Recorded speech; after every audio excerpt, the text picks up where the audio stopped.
नमस्कार, नेपाल समय समाचारमा स्वागत छ। म धीरज बस्नेत। सुरु गरौं प्रमुख समाचारबाट।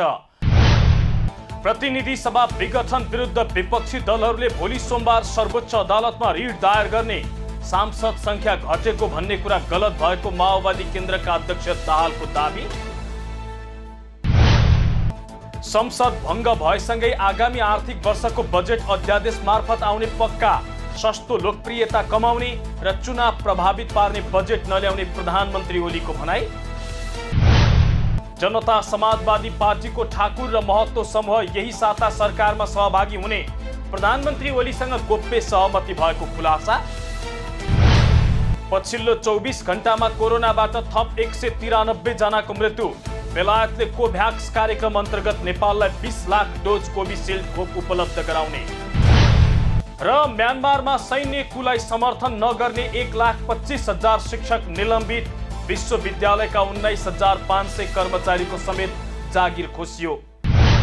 अब समाचार विस्तारमा। विपक्षी दलहरूको गठबन्धनले संसद विघटन विरुद्ध सर्वोच्च अदालतमा सोमबार रिट दायर गर्ने भएका छन्।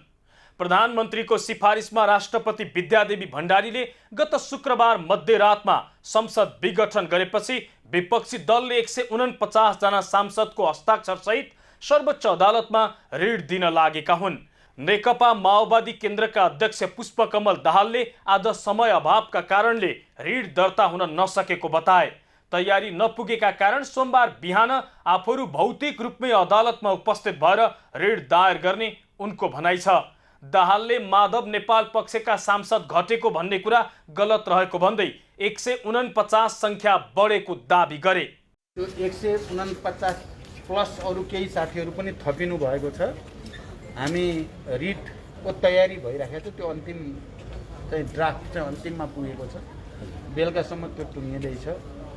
अनि फिजिकल्ली नै बहुमत उपस्थित भएर भोलि हामी अदालतमा रिट दर्ता गर्न जाने अन्तिम तयारी भएको छ। नेपाली कांग्रेसका वरिष्ठ नेता रामचन्द्र पौडेलले पनि रिटको मस्यौदा तयार भएको तर सबै तयारी नपुगेकाले भोलि जाने निर्णय भएको जानकारी दिए। विपक्षी दलहरू सर्वोच्च अदालत जान लागेको प्रति टिप्पणी गर्दै प्रधानमन्त्री केपी शर्मा ओलीले न्याय प्रभावित पार्न मोर्चा कस्नुको कुनै अर्थ नभएको टिप्पणी गरेका छन्। पत्रकारहरूसँग आइतबार बालुवाटारमा आयोजित अन्तर्क्रियामा उनले मोर्चा कसेर अदालतलाई प्रभावित पार्ने प्रयास विफल हुने टिप्पणी गरेका हुन्।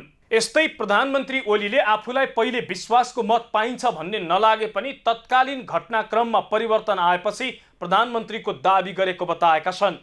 वैकल्पिक सरकार बन्न नदिन विपक्षीले फर्जी हस्ताक्षर बुझाएको दाबी गर्दै उनले यही कारण राष्ट्रपतिमा अलमल भएको दाबी गरेका छन्। जब जनता त्रास र सङ्कटमा हुन्छन् तब प्रधानमन्त्री केपी शर्मा ओली राजनीतिक स्टन्ट गर्न तम्सिन्छन्। 1 वर्ष यता ओलीका क्रियाकलाप हेर्ने हो भने जनता घरभित्र थुनिएका बेला ओलीले राष्ट्रपति विद्यादेवी भण्डारीसँग मिलेर संविधान मिचेर स्वेच्छाचारी कदम चालिरहेका छन्। यो महामारीमा उनले चालेका त्यस्ता 6 कदम हामी देखाउँदैछौँ। प्रधानमन्त्री केपी शर्मा ओलीले त्यही बेलादेखि बेइमानीको श्रृङ्खला सुरु गरेका हुन् जुन बेला कोरोनाको महामारीसँगै मुलुकमा लकडाउन लाग्यो। 2076 चैत 11 गतेबाट मुलुक ठप्प भयो। जनता घरभित्र थुनिए, लाखौंले रोजगारी गुमाए। यस्तो बेला जनतालाई राहत दिने र कोरोना रोकथाममा केन्द्रित हुने भन्दा प्रधानमन्त्री ओली आफूलाई शक्तिशाली बनाउने ध्याउनमा लागे। घटना नम्बर 1, अचानक 2 अध्यादेश जारी। 2077 वैशाख 8 गते दल विभाजन गर्न सहज हुने र संवैधानिक परिषदमा बहुमतले नियुक्तिको निर्णय गर्न सक्ने अध्यादेश ल्याए, जुन अध्यादेशको उनकै पार्टी तत्कालीन नेकपा एमाले भित्रैबाट चर्को विरोध भयो। अन्ततः उनी 4 दिनपछि दुवै अध्यादेश फिर्ता लिन बाध्य भए। घटना नम्बर 2, सभामुखलाई समेत खबर नगरी संसद अधिवेशन अन्त्य। अध्यादेश फिर्ता भए पनि नेकपा भित्रको विवाद भने दिनदिनै भुसको आगो झैं सल्किरहेको थियो। यता कोरोना संक्रमण बढेको बढै थियो। बजेट अधिवेशनपछि कोरोना महामारीका विषयमा छलफल भइरहँदा ओलीले असार 18 गते अचानक संसद अधिवेशन समेत अन्त्य गराइदिए। कतिसम्म भने उनले सभामुख अग्निप्रसाद सापकोटालाई समेत सामान्य जानकारी गराएनन्। संसद अधिवेशन अन्त्यपछि ओली थप निरङ्कुश बन्दै गएको आरोप पार्टी भित्र र बाहिरबाट लागेको थियो। घटना नम्बर 3, फेरि ल्याए संवैधानिक परिषद सम्बन्धी अध्यादेश। लामो समयदेखि नेकपाको विवाद चलिरहँदा ओलीले 2077 मङ्सिर 30 गते दोस्रो पटक संवैधानिक परिषद सम्बन्धी अध्यादेश ल्याए। राष्ट्रपति विद्यादेवी भण्डारीले अध्यादेशमा लाल मोहर लगाइदिइन्।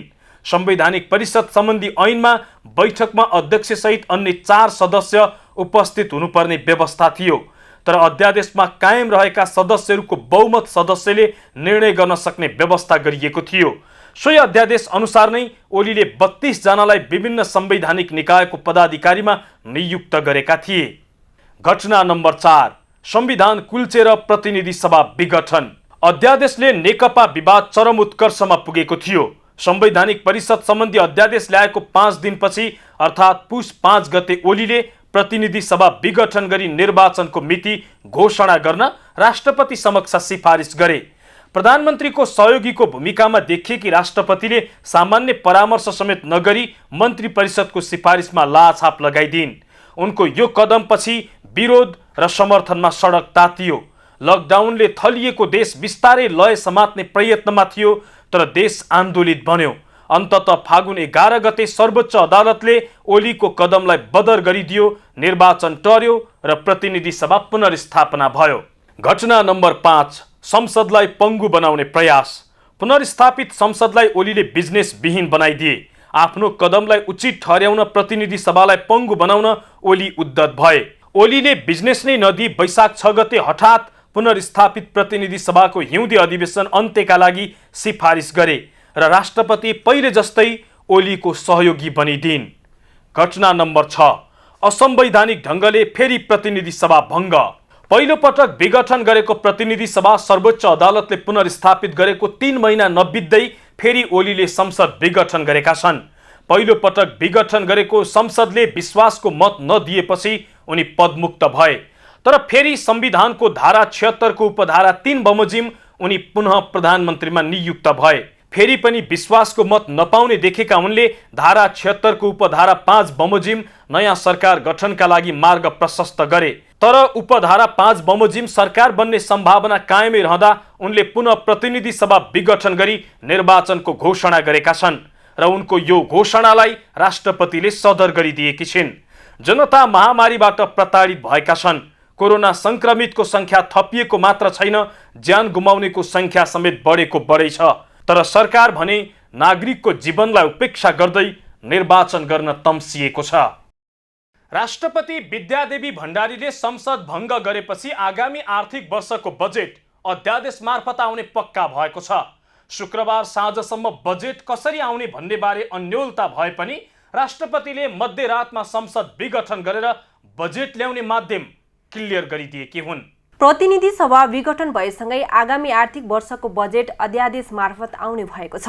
सरकारले धेरै अगाडिदेखि नै बजेट अध्यादेश मार्फत ल्याउने प्रयत्न गरिरहेको थियो। सोही कारण बजेट अधिवेशन बोलाउनका लागि राष्ट्रपति समक्ष सिफारिस गरेको थिएन। 9 सांसदहरूसँग बजेटको विषयमा गहन छलफल नै गरेको थियो। मिनी संसद मानिने प्रतिनिधि सभाको अर्थ समितिले पनि आगामी आर्थिक वर्षको बजेटका लागि बृहत छलफल गर्न पाएको थिएन। उसले अर्थ मन्त्रालयमा यस्तो बजेट ल्याउनुपर्छ भनेर आफ्नो तर्फबाट प्रतिवेदन समेत पेश गर्न सकेको छैन। संसद हुँदाहुँदै सरकारले बजेटको सिद्धान्त र प्राथमिकतामाथि पनि छलफल गरेन भने राष्ट्रपतिद्वारा नीति तथा कार्यक्रम पनि प्रस्तुत भएन। संविधान अनुसार जेठ 15 गते अनिवार्य रूपमा बजेट ल्याउनु पर्ने भएकाले सरकारले संसदीय प्रणाली नै भङ्ग भएको भन्दै अब अध्यादेश मार्फत बजेट ल्याउनेछ। जननिर्वाचित संसद हुँदा पनि आफैले भङ्ग गरेर अध्यादेश मार्फत बजेट प्रस्तुत हुन लाग्नु नेपालका लागि दुर्भाग्य भएको अर्थविदहरूको भनाइ छ। उनीहरूका अनुसार बजेट जस्तो महत्त्वपूर्ण विषयमा पनि सरकारले खेलाची गरेको छ। अर्थ मन्त्रालयका अनुसार हाल बजेट लेखनको काम धमाधम भइरहेको छ। प्रधानमन्त्री केपी शर्मा ओलीले सस्तो लोकप्रियता कमाउने गरी बजेट नआउने बताएका छन्।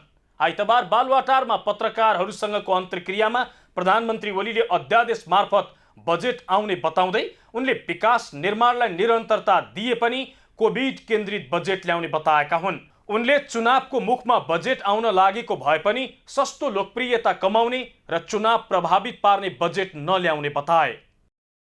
जनता समाजवादी पार्टी जसपाका अध्यक्ष महन्त ठाकुर र वरिष्ठ नेता राजेन्द्र महतो समूह यही साता सरकारमा सहभागी हुने भएका छन्।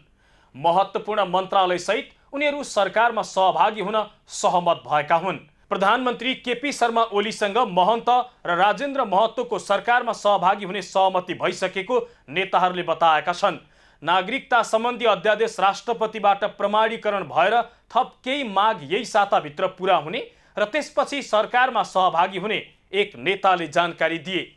महन्त ठाकुर निकट कार्यकारिणी समिति सदस्य सुरेन्द्र झाले पार्टी यही साताभित्र सरकारमा सहभागी हुने जानकारी दिएका छन्।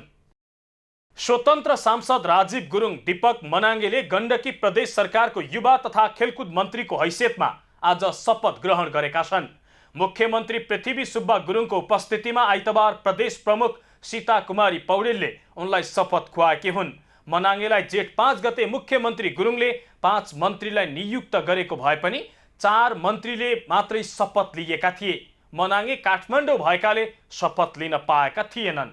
पछिल्लो 24 घण्टामा कोरोना संक्रमणबाट थप 193 जनाको मृत्यु भएको छ भने 7914 जना संक्रमित थपिएका छन्। 18965 नमुना पीसीआर विधिबाट परीक्षण भएकोमा 7598 जनामा संक्रमण देखिएको हो।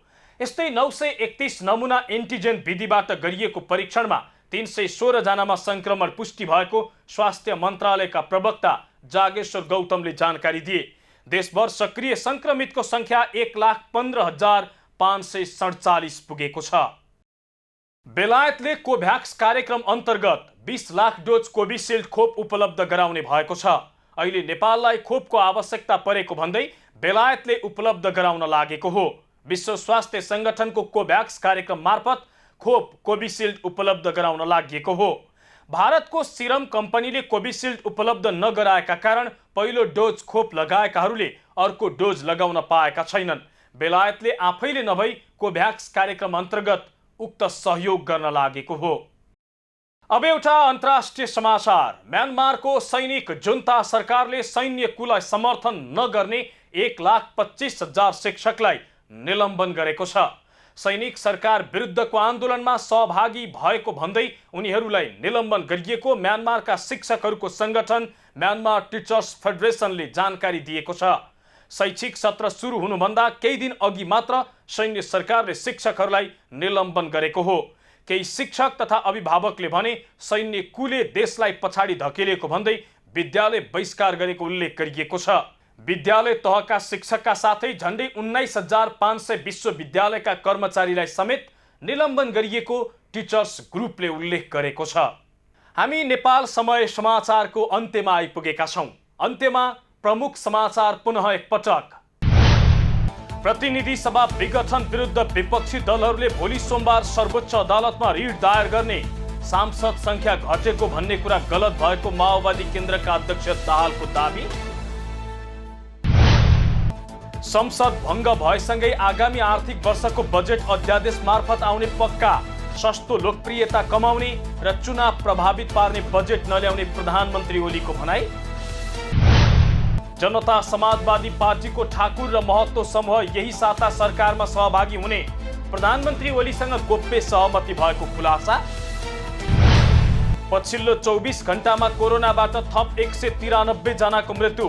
बेलायतले कोभ्याक्स कार्यक्रम अन्तर्गत नेपाललाई 20 लाख डोज कोभिसिल्ड खोप उपलब्ध गराउने। र म्यानमारमा सैन्य कुलाई समर्थन नगर्ने 1,25,000 शिक्षक निलम्बित। विश्वविद्यालयका 19,500 कर्मचारीको समेत जागिर खोसियो। हौस् त आजलाई नेपाल समय समाचार यति नै। हामी सबैलाई बिदा दिनुहोस्। नमस्कार।